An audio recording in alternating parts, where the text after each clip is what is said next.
Welcome back to episode 11 of the Family Only Run.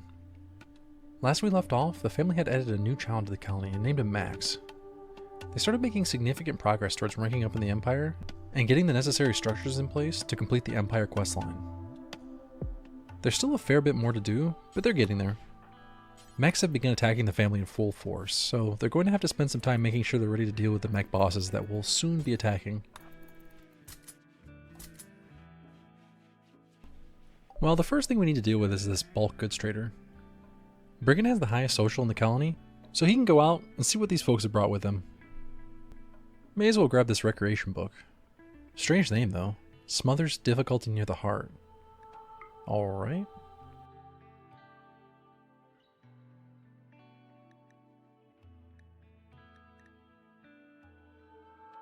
Let's sell some of this ambrosia.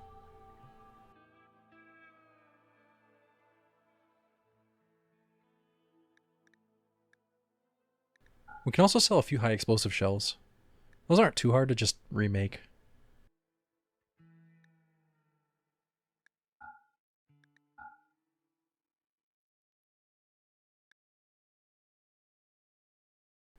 In return, let's grab a bit of cloth and try to continue working on installing these new carpet floors. The throne room's going to need a lot of cloth.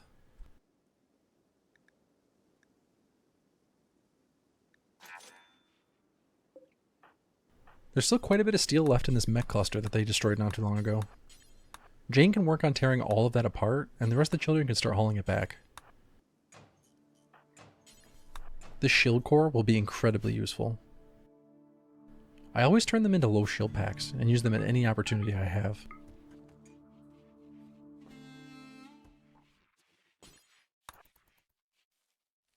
Now that we have more steel coming in, let's put it to use in the form of a few new hospital beds. With all the illness that this colony's been dealing with, these things should end up incredibly useful. I think we'll try to get a total of 3 for now. At the same time, they've been working on expanding the base again. This particular project is extending these hallways westward. There's only a few more walls to deconstruct, and a few to build, and this will be all set. I suppose it will still need some floors, but that part's less important. Meanwhile, a member of the Yulia faction has crash-landed just outside the colony. Jane's going to tend to the wounds and try to get a bit more medical XP.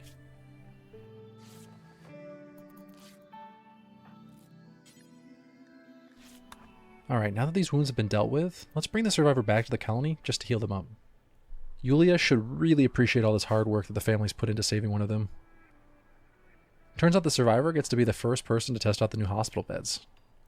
Please don't get any blood on the clean sheets.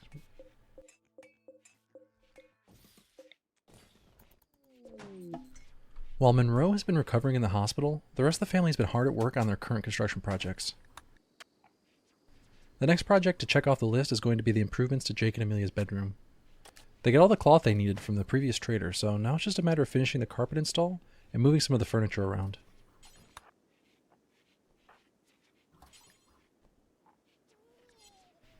Alright, great. The carpet looks good, and this should fulfill all the requirements that Jake will need for his current rig.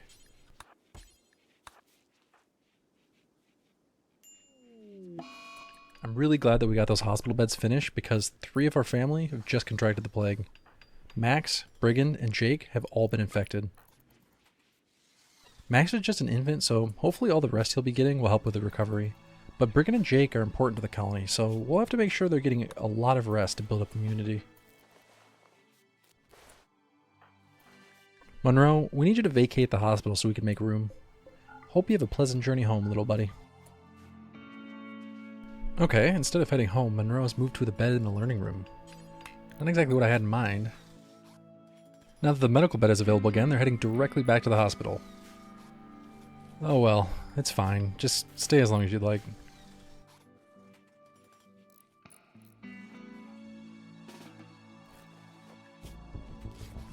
Jake is up to 41% on the plague, so he's already making significant progress on building up immunity. Brigand is doing even better, with 56% immunity. I think at this point, herbal medicine should be enough to see them through.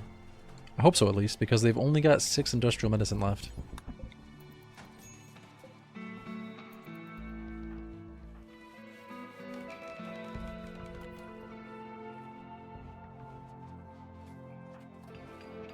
Jumping just a little bit ahead here, Jake has made progress to 65%, and Brigand has gotten all the way up to 86%. Max isn't doing quite as well, with only 51% immunity against 43% plague progress. Let's hope Max can pull through. He's still got quite a bit of space ahead of the disease, but it's just not quite as good as the others. In addition to the colonists becoming ill, the plants have as well. Blight has hit the corn and affected almost half of the crops. I set up a zone to restrict the planting pawns to just the blighted area. Wallace has such a high plant skill that he should be able to quickly rip out all the infected corn before it spreads.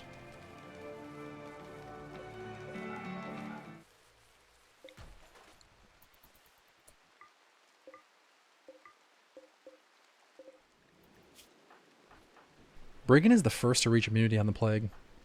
Jake is getting pretty close, but Max still has a ways to go before he's immune. Everyone else has still been busy working on their usual chores and the hallway expansion on the west wall of the colony. Jane has been doing most of the construction work, which, if you ask me, is a bit odd to make her do all the work, but hey, that's the way it goes here.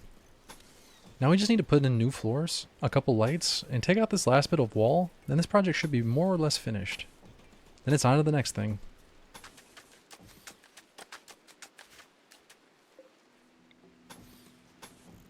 Speaking of the next thing, we need to build something to protect these mortars so they don't get destroyed by the next infestation or drop pod raid. So you can completely wall in and roof mortars as long as they have one square unroofed next to where the pawn stands to fire the mortar.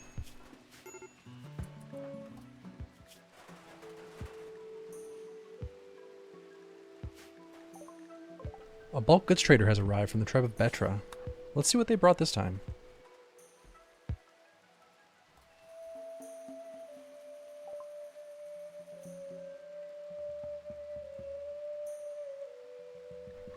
We can trade all the extra leather in exchange for some cloth.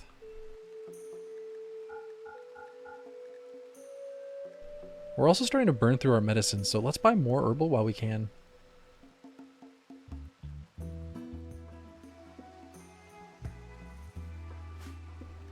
Checking back in on the plague, it looks like everyone has officially become immune. Even Max, who was a bit behind. Alright everyone, back to work.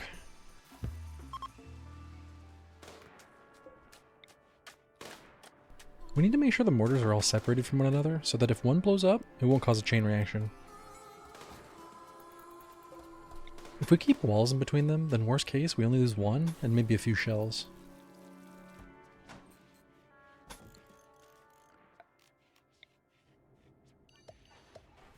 Now you can see where I've left one tile unroofed for each mortar. That's the only tile that needs to remain unroofed for the mortar to still function. This way, whoever's manning the mortar will be protected from the weather.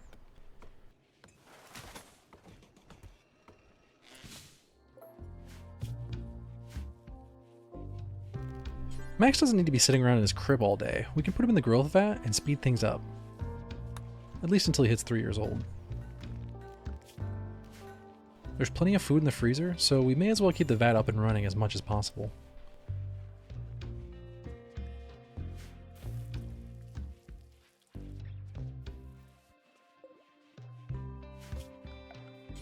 Next up, we can start figuring out where the next bedrooms are going to go in. Since we're continuously adding in new children, we'll have to keep adding bedrooms as we go. We could take the easy way out and just let the rest of the children share barracks, but I think it's a bit more fun for each of them to have their own rooms. We can fit at least 2 more rooms on the south wall, and that'll also leave room for another room. I'm not sure what'll go in there yet, but it's open for whatever we end up needing. Meanwhile, the family's having a party in the dining room. Now that the family's getting bigger, the cramped size of the dining room is really starting to show. When they're all in there at once, it looks tiny. It worked when the family was only 2 or 3 people, but now that there are 8 of them, it's not working quite as well. The throne room is almost finished, but it still needs a bit more impressiveness, and it also needs a harp. Apparently they're very strict about who can and cannot become a knight. It turns out that a harp is a critical component of knighthood, and anyone without a harp is absolutely not allowed in. Anyway, since precision rifling is just finished, now's a good time to start working on that harp technology. This makes me wonder, what does it look like to spend time researching harp building techniques? Maybe they got their hands on a how-to manual.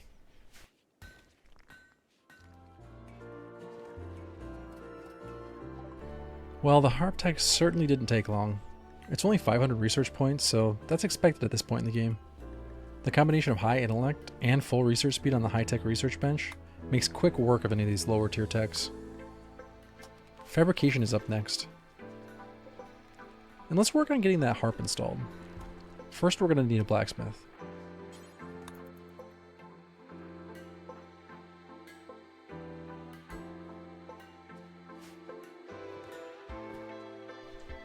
Amelia has just finished work on a sniper rifle. Not only is it fantastic for kiting or for anti-siege, it also recently got buffed in 1.6, so I'm interested to see how it performs as a pure DPS weapon. Not long after that, Max has reached 3 years old, and he's fully become a child. It's not quite as exciting as the growth moments, but at least his time in the vat is done.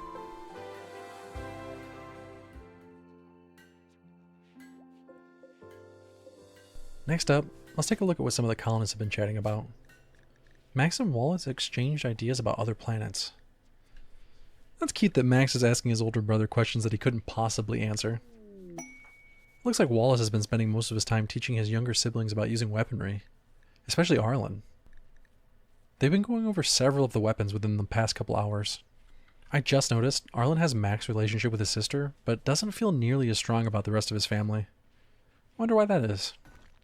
Amelia and Arlen talked about fighting pigs. Do you think they were talking about fighting against pigs, or pigs fighting against other pigs? Hopefully the former. They have to teach the children how to deal with those wild pigs after all. She also chatted with Wallace about friendly explorers. That really makes me wish RimWorld handled exploration a bit better. It would be cool if some of the world remained unexplored, and your colonists could go out of their way to discover new parts of the world.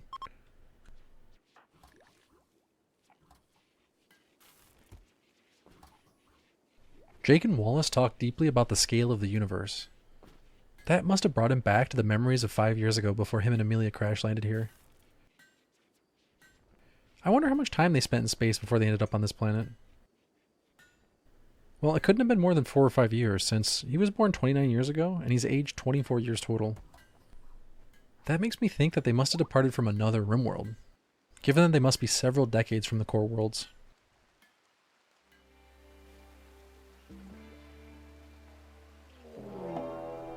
Our little look at conversations and interactions has to pause here, because raiders from the Covebit faction have just arrived. Would you believe it? They arrived with wild pigs. Turns out that conversation about fighting pigs was incredible foresight.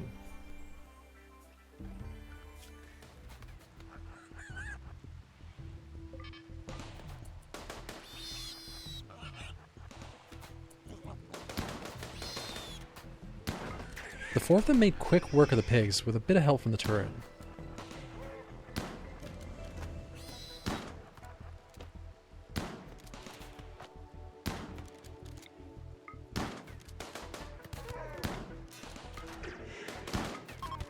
After that, a quick flank and half the raiders are already dealt with. This fleeing raider has a shield pack, so we definitely need to steal that.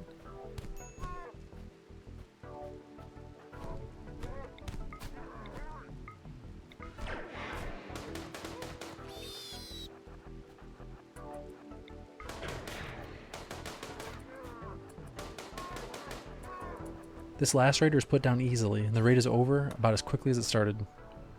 Oops, scratch that, there's still one more.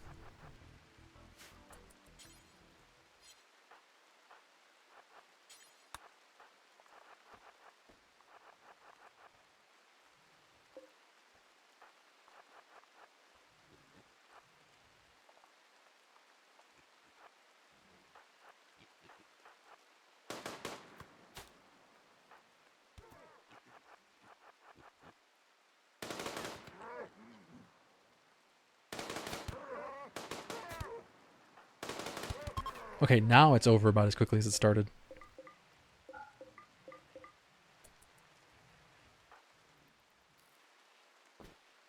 They decided to capture a couple of the raiders in order to extract gene packs from them. Let's get them all healed up so they don't die before we can get them in the machine.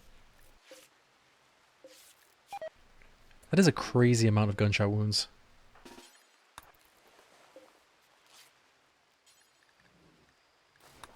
Okay, let's get the first one in the machine.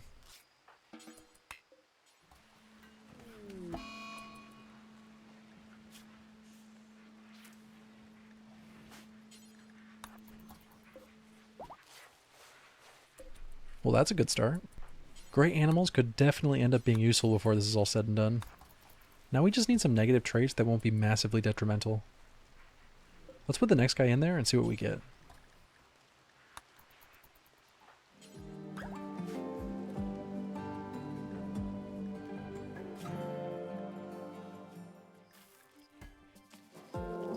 Well, the insects are back at it again. We really need to get these mortars walled in before a random insect decides to blow one up.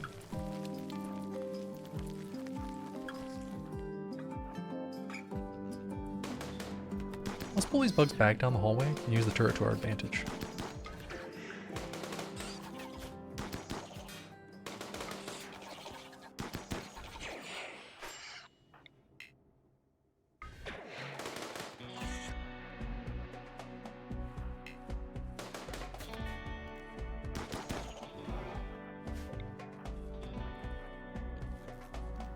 The bugs took a ton of damage before they even made it to the turret.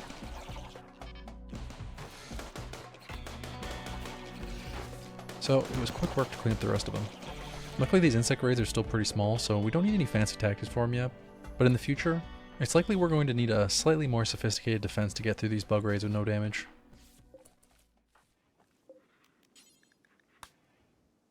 Back to the prisoners. Let's throw one of these guys back in the machine and see what we get. It's a bit early since his genes haven't fully regrown yet, but we can keep the other prisoner around for now and let this one go. Looks like Amelia has finished crafting a new assault rifle, and it ended up as excellent quality. She named it Max's Companion. I guess she planned on Max using this thing one day.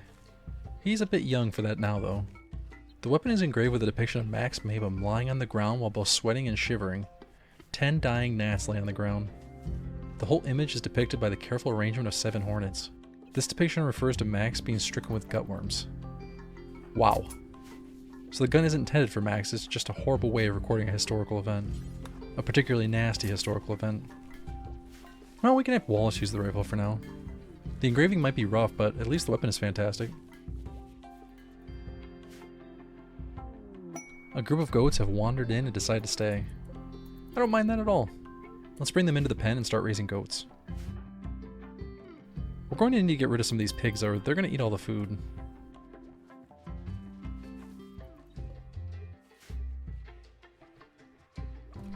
Meanwhile, the colonists have been busy working on researching shield tech.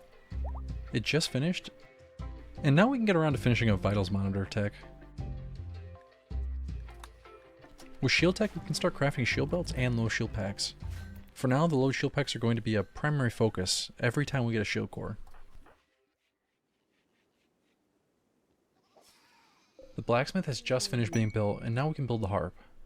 After that, we should have everything we need to finish the ceremony for Jake to become a knight. While that's happening, a bulk goods trader has just arrived from the tribe of Betra. We should go out and see what they brought. Let's sell off some of these pigs.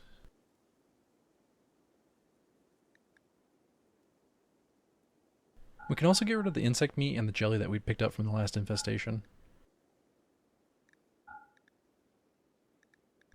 Also, all this leather can go. Everything we're selling will end up netting us over 1,000 silver.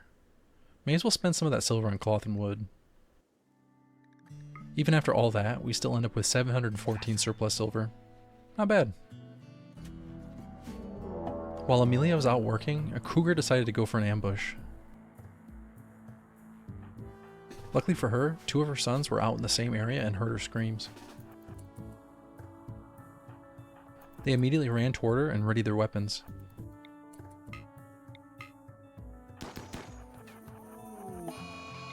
It really didn't take much to put down the cougar. I'm sure they felt fantastic saving their mother from certain death. Good work, you two. Amelia has gone back to work inside and is now putting together the harp for Jake's night ceremony. Now that it's finished, we just need to make sure the room is impressive enough, and then we can start the ceremony. Speaking of the Empire, a tribute collector has just arrived, and we do have a prisoner that we could trade for honor. Since we're at the point in the run now where we need to collect all of the honor that we possibly can, we're going to go ahead and trade what we can. Well, 3 honor's not too bad. Alright, the harp is installed, and Brigand has decided to break it in. He has literally never played any musical instrument in his life, so you have to imagine the noise he's making is just atrocious. Oh well, you gotta start somewhere, I guess. The bedrooms on the south wall are walled in, and now they just need to be floored and furnished. After that, we can move a couple of the children down there. I'm sure after sleeping in their learning room, they'll be happy to have their own bedrooms.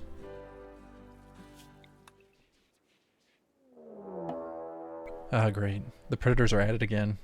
This time a fennec fox has started to hunt down Gleb. He's really in a bad spot to run away from it, and to make matters worse, there's no one nearby to help. You better start running, buddy. The family has come running towards the screams, but just as they enter range, Gleb, in a panic, has decided to start running the other way. Actually, maybe it was a smart move, because somehow, some way, he was able to dodge the fox's attack and put a gap between himself and the fox. He didn't even take any damage, so he's either smarter than I gave him credit for, or he's very lucky.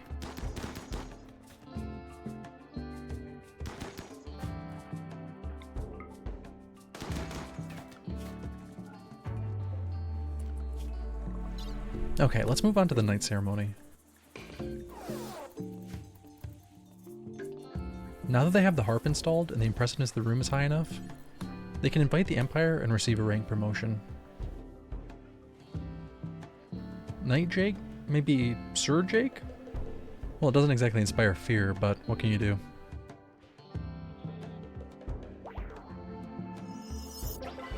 It was an honorable ceremony, so Jake received 2 of the honor back as he was promoted to knight. Now we get to pick another permit. Let's grab Arrow Drone Strike to use against sieges. Hopefully it can do enough damage to break the siege and force the attack.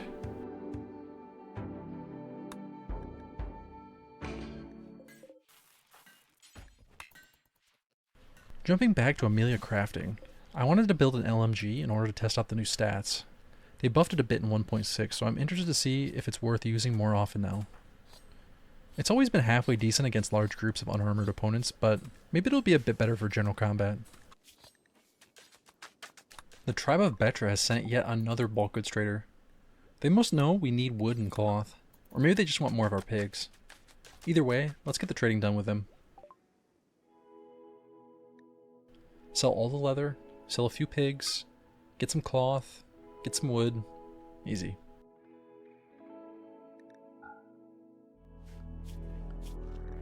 We got rid of a few of the pigs to make room for the goats. Let's go ahead and set up auto butcher for the goats so they don't overrun the place. 2 adult male and 4 adult female should be plenty. Now that we got more wood from that last bulk goods trader, we can start adding furniture into these southern bedrooms. Let's also get Brigand to start making more art. More bedrooms means more places to put his sculptures.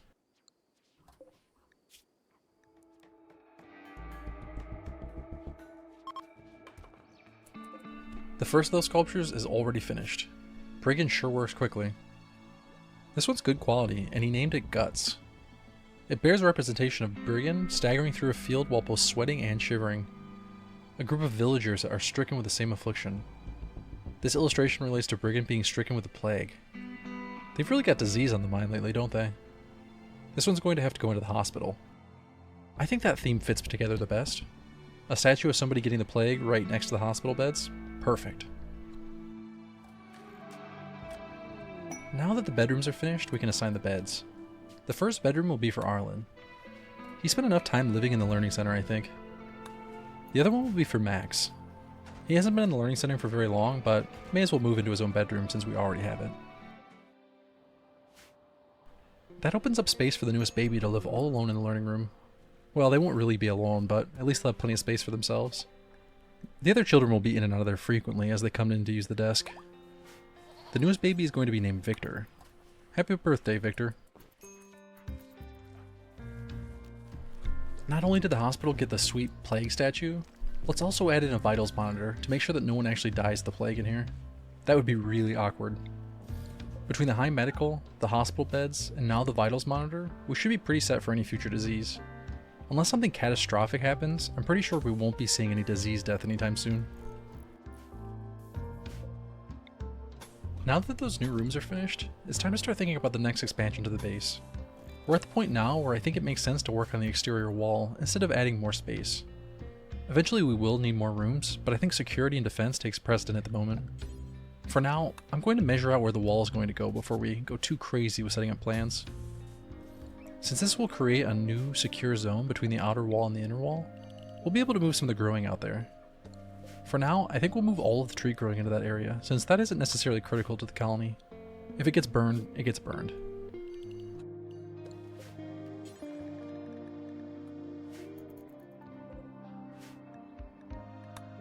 Jake has decided to take the opportunity to put on a concert for the family.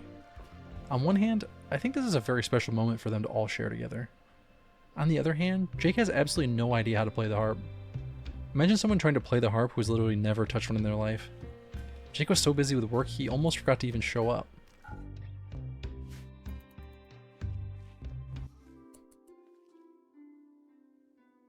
The rest of the family is very polite and encouraging, but I think we all know it's not a great concert. During the concert, Max and Brigand talk deeply about reality. Are they starting to figure out that they're in a game and their story's only meant to entertain us? This is not good. Oh, never mind. We're in the clear. They've moved on to talking about eggplants. False alarm.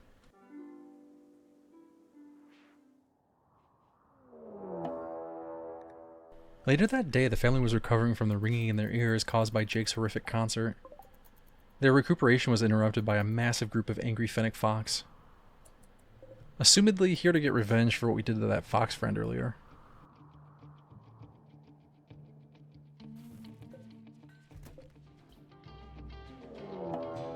To make matters worse, or maybe better, a group of raiders have appeared. It's the Wennels tribe again. They just don't give up. They make it about halfway to the colony, only to be met by a horde of angry fox. The raiders make quick work of the animals, but they did take massive damage for their trouble. They should make it much easier to deal with. That's a good thing, because 4 colonists against all of these tribals would have been a lot more challenging had the fox not been there.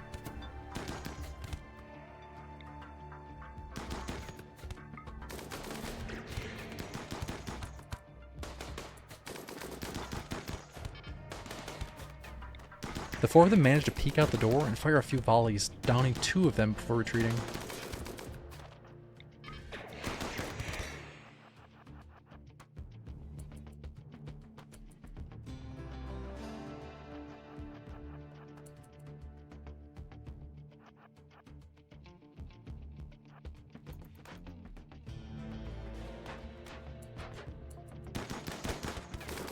They ran for the southern wall and peeked out again, dealing more damage, but failing to down any more of them. They ran back for the door, but were unfortunately not quick enough. One of the raiders managed to make their way through the door before it closed.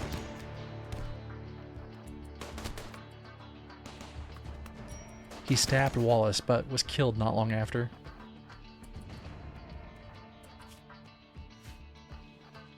Now they just need to deal with the rest of the raiders.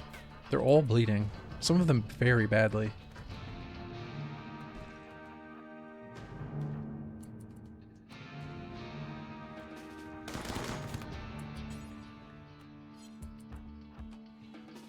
It should only take downing a couple more to send the rest running in fear.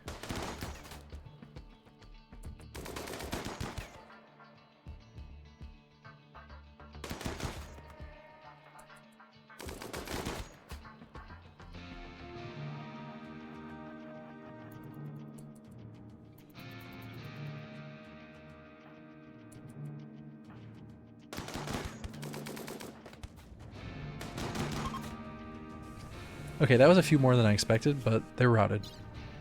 Now we have a huge mess to clean up. Maybe the children can help with that.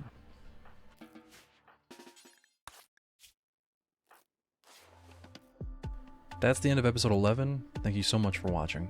If you enjoyed this episode, please give it a thumbs up. Make sure you subscribe to the channel for updates on all future videos. For those of you who made it all the way to the end, please consider checking out my Patreon to help support the creation of more videos like this one. You'll find the link in the description below. Thanks for watching, and see you for the next one.